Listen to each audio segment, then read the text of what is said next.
Hello everyone, আমি সুস্মিতা। আমার একটি নতুন ব্লগে তোমাদের সবাইকে অনেক স্বাগত, অনেক ভালোবাসা। আশা করছি তোমরা সবাই অনেক ভালো আছো আর আমরাও ভীষণ ভালো আছি। চলে এসেছি আরও একটি নতুন ব্লগ নিয়ে। মায়ের সাথে মেলায় যাওয়ার দিনটা কিছুতেই ফিক্সড হচ্ছিল না। তো মা যেহেতু পড়ায় সেই জন্য সময়ও বার করতে পারছিল না। তো আজকে সন্ধ্যাবেলায় সেই সময়টা বার করা হয়েছিল, সেই মতো আমরা রেডি হয়ে গেছিলাম। তো বড়মশাই তো যাবে না, পাচ্ছ ও তো দোকানে। তো আমি আর ছেলে বেরিয়ে পড়েছিলাম। আর মেলাটা হচ্ছিল আমাদের বাড়ি থেকে বেশি দূরে নয়, একদম কাছে। এই তো মা আর বোন চলে এসেছিলো আর টোটোতে উঠে গেছি। অ্যাকচুয়ালি মা আর বোন বাড়ি থেকে টোটো করেই এসেছিল। তো আমি যেহেতু বড়মশাইয়ের দোকানে ছিলাম দাঁড়িয়ে, তো ওখান থেকে একটুখানি হেঁটে জাস্ট টোটোতে উঠে গেছি। তো ওখান থেকে মেলার দূরত্ব প্রায় 2 মিনিট বললেই চলে। তো দেখো, মেলাতে ঢুকেই তোজো প্রথমে এই বড় বড় নাগরদোল্লাগুলো দেখে কি খুশি। তো ও খুশি হলেও তো কিছু করার নেই। আমি তো এই নাগরদোল্লাতে একদমই উঠতে পারবো না, উঠলেই আমার গা পাকানো শুরু হয়ে যাবে। আর হ্যাঁ, তোমরা কে কে নাগরদোল্লা চড়তে পছন্দ করো কমেন্ট করে জানিও কিন্তু। চলো প্রথমে ঠাকুরটা দর্শন করা যাক। তো দেখো এখানে কতটা ভিড়, সেই জন্য না আমরা পুরোটা ভেতরে ঢুকিনি, বাইরে থেকেই জাস্ট ঠাকুর দর্শন করে তারপরে বেরিয়ে গেছি মেলা দেখার উদ্দেশ্যে। তো চলো তোমরাও দেখতে থাকো আমাদের সঙ্গে আমাদের সুন্দর ঠাকুরের মূর্তিগুলো।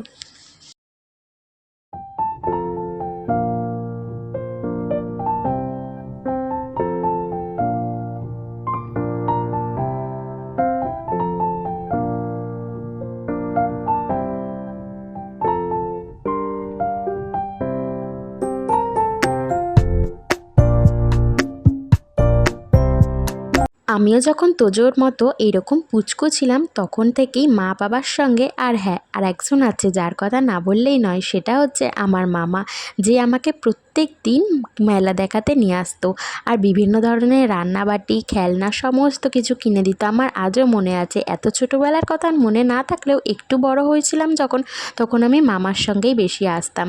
তো যাই হোক, সেই সব দিনগুলো তো কেটে গেছে, তবুও সেই সব দিনগুলোর কথা খুব মনে পড়ে যে ছোটোবেলাটা অনেক ভালো ছিল। কারণ ছোটোবেলায় তো আর বুঝতাম না কার কতটা সামর্থ্য, আর সেটা না জেনেই তার কাছে এমন একটা বায়না করতাম যেটা তার সাধ্যের বাইরে।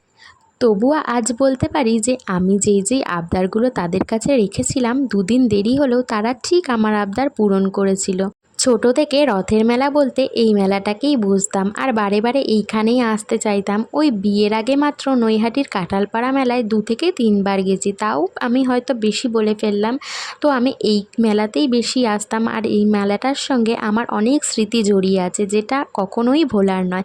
ও হ্যাঁ, কথা বলতে বলতে একটা কথা তো বলতেই ভুলে গেছি, যে এই মেলাটা কোথায় হচ্ছিল। এটা হচ্ছে আমাদের গরিফার যে নয়াবাজার বাস স্ট্যান্ড আছে ওর কাছেই এই মেলাটা বসেছিল। জায়গার নাম হচ্ছে ছাই ময়দান।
আজ থেকে প্রায় 14-15 বছর আগে মার কোলে ঠিক এইভাবেই যখন আমি শান্ত বাচ্চা হয়ে মেলায় আসতাম, তখন সবার আগে এই দোলনাতে ওঠার জন্যই বায়না করতাম। আর তখন আমার মা বাবা এই দোলনাতে ওঠাতো আর আমি এই রকমভাবেই লাফালাফি করতাম, আর মা বাবা দূর থেকে দাঁড়িয়ে আমাকে দেখে হাততালি দিত আর ওদের দেখে আমি আরও খুশি হয়ে জোরে জোরে লাফাতাম।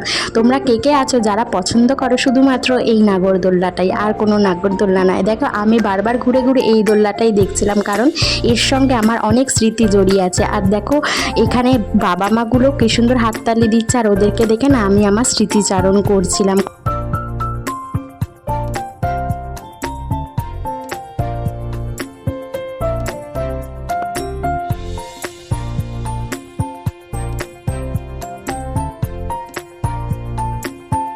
এদিকে দেখো দিদা আর নাতি মিলে দুজনে বল নিয়ে খেলা শুরু করে দিয়েছে। তো এই খেলাটার নাম তো আমি জানি না, তো যাই হোক এইখানে দেখো যত নাম্বার বলটা দিয়ে যত নাম্বার কোটে ফেলবে সব মিলিয়ে একটা নাম্বার কাউন্টিং হবে, তারপরে যদি কোনো গিফট কপালে জোটে তো তাহলে সেই গিফটটা দেবে। সাধারণত কোনো চিরুনি বা কোনো ঝুড়ি এরকমই পাওয়া যায়। আমি যতবারই খেলেছি এইগুলোই পেয়েছি, এর চেয়ে ভালো কিছু আমি পাইনি।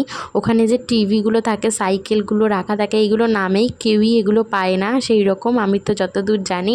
তো এইটা তো খেলে আমরা কিছুই পাইনি। তো লাস্টে আমরা এইটা খেললাম, মানে এই বেলুন ফাটানোর, এটা টার্গেট করে তোমাকে বেলুনটা ফাটাতে হবে, তো তাহলে তোমার যদি কপালে কোনো প্রাইজ জোটে। তো প্রথম বেলুনে তো আমার টার্গেট পুরো মিস হয়ে গেছে, আমি তো কোনোদিনও খেলিনি, এই ফার্স্ট টাইম আমি খেলছিলাম, খুবই এক্সাইটেড ছিলাম। আশা করি তোমরা আমার মুখটা দেখে বুঝতেই পারছো। তো দেখো দ্বিতীয়বার ফাটালাম, তখনও মানে কোনো কিছুই হলো না। তো তৃতীয়বারে একটা বেলুন ফেটেছিল, তো সেখান থেকে যেন কি বেরিয়েছে, দেখো এখান থেকে একটা পেন বেরিয়েছে। আমি একটা সুন্দর পেন পেয়ে গেছি, আমার মুখটা দেখে বুঝতেই পারছো আমি খুবই হতাশ হয়েছি। তো তারপরে আমরা আবার খেতে চলে গেলাম। আমরা খেয়েছিলাম হচ্ছে এগ রোল। তো চলো চটপট এগ রোলটা খেয়ে নিই। দেখো প্রথমেই মাকে দিয়ে দিল, তারপরে আমাকে, আর বোন তো ছেলেকে নিয়ে বসেছিল। তো আমি ওকে বলছিলাম তুই খাবি কী করে, বলছে তোরা খেয়ে নে তারপরে আমি খাবো। আর এই দেখো তোজো কার কথা শোনে, তোজো তো আগে এগ রোলের দিকে তাকাচ্ছে।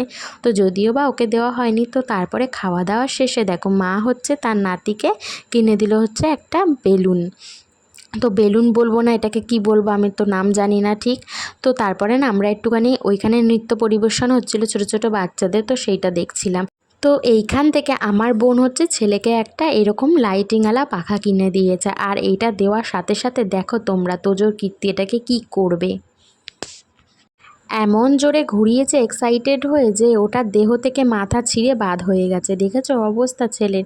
তো যাই হোক দোকানদার কাকু তো আবার ওটা চেঞ্জ করে নতুন একটা পাখা ওকে দিয়েছিল।